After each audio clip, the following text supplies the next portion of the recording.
Right. Okay. So we're gonna crack on. We both of us have looked. I think it's fair to say looked extensively into conspiracies during our time on YouTube.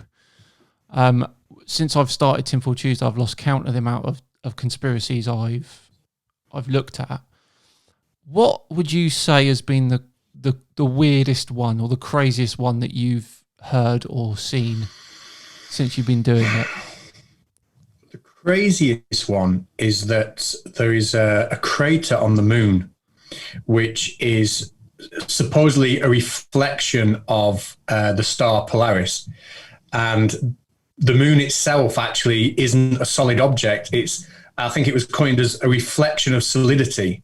And that crater on the moon is some sort of an image or a mirror of a decapitated tree of life, which somehow held power over the earth a long time ago. And I'm still trying to piece together what it means. Wow. But apparently that conspiracy ties everything together. Every conspiracy, whether it be Flat Earth, JFK, it all ties back to this crater on the moon. And I think Aristarchus was its name. Wow, that's some conspiracy. I mean, that's top mine. That's top my the weirdest one I think. I mean, there's been a lot, but it's the people that the Mud Fossil University talks about it quite a lot. The people that think that there were giants that walked around the earth. I'm not talking about, people that are a bit bigger than normal people.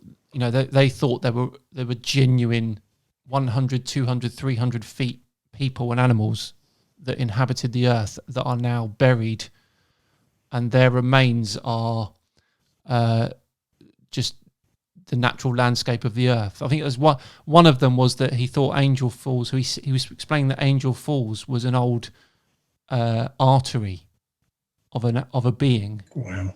And the foot, it's absolutely crazy stuff. And I don't get it. I don't know where it comes from. Is that just pareidolia then? Them seeing big mountains and just assuming that they are, I don't know, thigh bones or whatever? It explains a lot, doesn't it, pareidolia? For anyone who doesn't know that, pareidolia is the phenomenon of thinking you're seeing, is it human faces or human body parts or human faces in regular things, isn't it?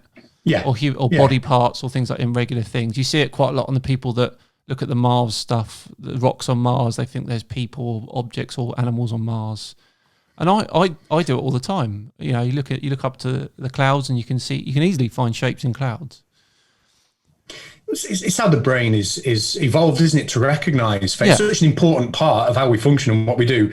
The brain is always looking to find, features that it recognises. And I think the most interesting pareidolia I've ever suffered from was the Jesus in a loaf of bread. I don't know if you saw that a few years ago, and it looks so much like him. Somebody sliced the bread open. Jesus is there, I've seen the Jesus. I've seen the Jesus in a dog's butthole. I've seen that one. I've not seen that one.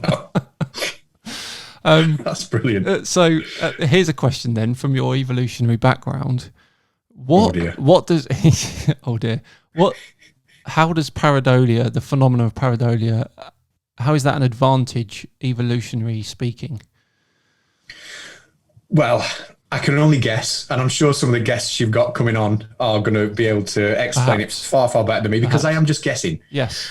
But perhaps there was a time when our brains were functioning and people function better in communities or were able to reproduce more if they were around people of their own species, etc. Right. And maybe, the ability to sort of recognize facial features and recognize somebody as being your species, part of yourself, maybe that aided in that sort of building of a social life and bringing people together, perhaps. I'm just guessing. Pre-language, I assume.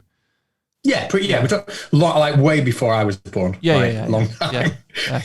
No, that makes sense. Yeah, I love thinking about questions like that. Like any sort of things, how would that be of an evolutionary advantage?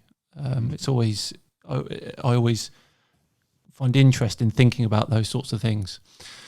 So yeah, that's good. Pareidolia is a good one because it could wipe off so many conspiracies that we've seen before.